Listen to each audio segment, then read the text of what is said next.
So I just watched this weird disappearance of this person named Brandon Swanson. Long story short, he had like a few drinks, not a whole lot of alcohol. He's blind in one eye. He wrecked his car. He was talking to one of his family members, and the last thing that's heard is, "I hear water, I see light, and and then like that's it." And his phone didn't die. Dogs couldn't find him, all that kind of stuff. And I was really curious, so I started researching farm stuff because the first thing that this video that I saw, it says this is known for this, it's known for that. So I was like, okay, well, this all happened at the early hours of May 14th. So I started looking at things that can grow as a crop that are planted early, and I just found one is tomatoes. In either late March or early April is the prime time to plant them. It's really strange, and they thrive under light. And a lot of them utilize greenhouses over there with like tarps and stuff, so to be more energy efficient. And so I started thinking, well, okay, that's the light. So what about the running water? Because a lot of people think that was a river. I disagree.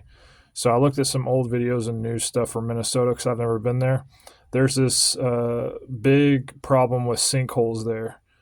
Well, how does that work with water? Well, a lot of strawberry farmers were getting in trouble and stuff like that because apparently in freezing weather, one problem that you run into is that everything gets so dry and all that kind of stuff. I'm not really sure how it works, but if you water the soil before it freezes, it helps keep the plant alive instead of watering the leaves, I believe.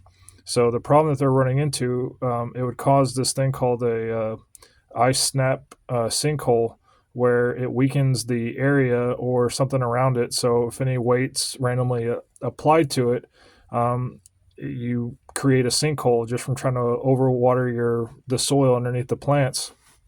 So if he heard water, he was around a bunch of farmland, and to my knowledge, whenever the officers were asking, "Hey, we need to search this," all of them were like, "You need a warrant, you need a warrant, you need a warrant." And the phone didn't die, so that tells me that it didn't go in water or anything like that. And his voice was immediately cut off. And sinkholes aren't always large; sometimes they're really small and all that kind of stuff. So if a farmer was doing that, I mean, I would have approached this like this if I was one of the officers. If I don't have any evidence that anyone did anything to him, then I need to look at things that are you need to be aware of because it was incredibly dark. So, what are the hazards that exist that could?